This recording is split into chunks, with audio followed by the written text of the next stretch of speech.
బులెటిన్లో మరో breaking news చూస్తున్నాం. తెలంగాణ సెక్రటరియట్లో నకిలీ ఉద్యోగి హల్చల్ చేశాడు.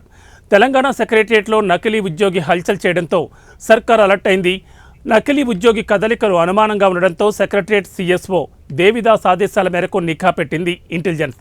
పూర్తి ఆధారాలు సేకరించి చాకచక్యంగా నకిలీ ఉద్యోగిని SPF intelligence ASI Yusuf, head constable Anjaneyulu పట్టుకున్నారు.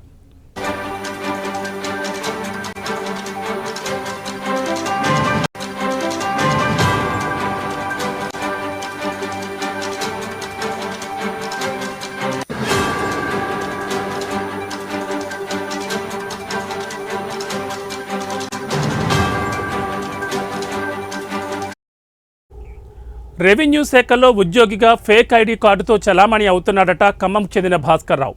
మైనార్టీ డిపార్ట్మెంట్ సెక్షన్ ఆఫీసర్ వి Prashanth, driver Ravi Bhaskar Rao fake ID card తయారు చేసినట్లు గుర్తించారు ఎస్పీఎఫ్ ఇంటెలిజెన్స్. డ్రైవర్ రవిని అదుపులోకి తీసుకున్న ఎస్పీఎఫ్ ఇంటెలిజెన్స్ పోలీసులకు అప్పగించారు. ఇక ఈ సంఘటనపై కేసు నమోదు చేసుకుని దర్యాప్తు చేస్తున్నారు పోలీసులు.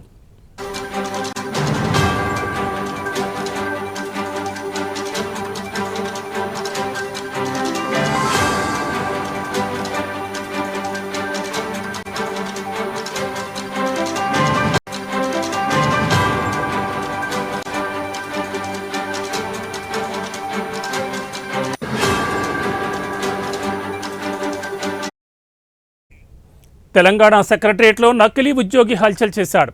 తెలంగాణ సెక్రటరియట్లో నకిలీ ఉద్యోగి హల్చల్ చేయడంతో సర్కార్ అలర్ట్ అయింది. నకిలీ ఉద్యోగి కదలికలు అనుమానంగా ఉండడంతో సెక్రటరియట్ సిఎస్ఓ దేవిదాస్ ఆదేశాల మేరకు నిఘా పెట్టింది ఇంటెలిజెన్స్.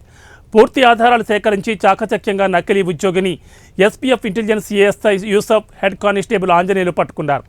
రెవెన్యూ శాఖలో ఉద్యోగిగా ఫేక్ ఐడి కార్డుతో చలామణి అవుతున్నాడట ఖమ్మం చెందిన Bhaskar Rao. Minority department section officer వి Prashanth, driver Ravi Bhaskar Rao fake ID card తయారు చేసినట్లు గుర్తించారు ఎస్పీఎఫ్ ఇంటెలిజెన్స్ అధికారులు. డ్రైవర్ రవిని అదుపులోకి తీసుకున్న ఎస్పీఎఫ్ ఇంటెలిజెన్స్ పోలీసులకు అప్పగించారు. ఇక ఈ సంఘటనపై కేసు నమోదు చేసుకుని దర్యాప్తు చేస్తున్నారు పోలీసులు.